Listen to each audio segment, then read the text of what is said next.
You know, I've created a lot of videos talking about the origins of Christian rock and Christian metal, which of course invariably go back to the beginnings of just mainstream rock and metal, because Christian rock and metal are simply Christ-honoring expressions of their mainstream counterparts, right? So we always end up going back to bands like the Beatles or Led Zeppelin or Black Sabbath when we talk about the origins of hard rock and metal music. But in this video, man, we're going to dig deeper. We're going to go back even further. We're going to go down a fun little rabbit hole, and I want to share a story with you about what I believe is the event that created the sound that we know and love and call the distorted guitar, without which Christian rock or any kind of rock or metal would even be possible. We've all heard somebody, when they were sharing something that was pretty extraordinary, say, "You can't make this stuff up." This story falls into that category. This is the story of how the distorted guitar tone that is the bedrock of all of the hard rock and metal music that we love accidentally was discovered. Rocking you up for Jesus Christ with classic style hard rock music and practical Bible teaching. In 1964, with brother Ray Davies on guitar and vocals, Pete Quaife on bass, and Mick Avery's on drums, Dave Davies, also singing and playing guitar, formed the band the Kinks. Dave tells the story that there was a little guitar shop down the road from his house, and one day he found a little practice amp in there by a British company called El Pico. He thought it'd make a good practice amp, so he bought it and brought it home. Shortly thereafter, he and his girlfriend got into this really intense fight. He was really upset about what they had argued about. And in this moment of kind of irrational, behavior, and we've all done this, right? We've gotten angry and we take our anger out on some inanimate object, right? We kick something or whatever. Dave took a razor and slit the speaker cone in his little practice amp. Go figure. Who knows why he did it? He just was mad. But we're all glad that he did, man, because the next time that he picked up his guitar and plugged into that amp, here's what he heard.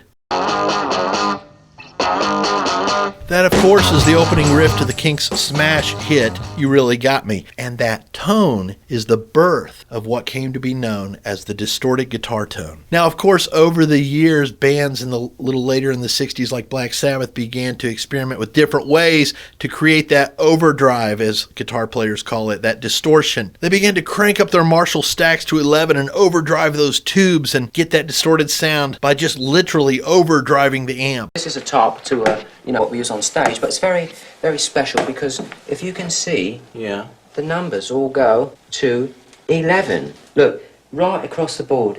11, 11, and most of 11, the and then amps go up to 10. Exactly. Does that mean it's louder? Is it any louder? Well, it's one louder, isn't it? It's not 10. You see, most blokes are going to be playing at 10. You're on 10 here, all the way up, all the way up, all the way up. You're on 10 on your guitar. Where can you go from there? Where? I don't know. Nowhere, exactly. What we do is, if we need that extra push over the cliff, you know what we do? Put it up to 11. 11, exactly. One louder. Why don't you just make 10 louder and make 10 be the top number and make that a little louder?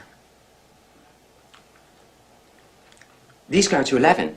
Over the next 20 years, the 70s and 80s, all kinds of guitarists experimented with different kind of miking techniques and cabinets and speaker sizes and types of material and speakers and tubes and all kinds of stuff, and honed in all kinds of beautiful distorted sounds.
we got into the late 80s, solid state technology came on the scene and began to refine that sound even further. And today we have software that can create virtually, literally virtually any tone you can imagine. But without that argument, that one day in England with Dave Davies and his girlfriend, who knows that that tone would have ever been stumbled upon or used in a song. And that's the story of the birth of the distorted guitar tone. Speaking of killer guitar tones, man, here are a couple links to some songs that I think you'll really enjoy that have some killer guitar work in them. If you happen to really be into guitar or you love a certain guitar player and their sound, leave it down in the comments, man. Tell me why you love their sound so much. Remember to like and share and engage with this video. All of that helps this video to do better in the algorithm and be seen by more people. Keep your eyes on Jesus. Keep rocking for him, man. I'll catch you in the next video.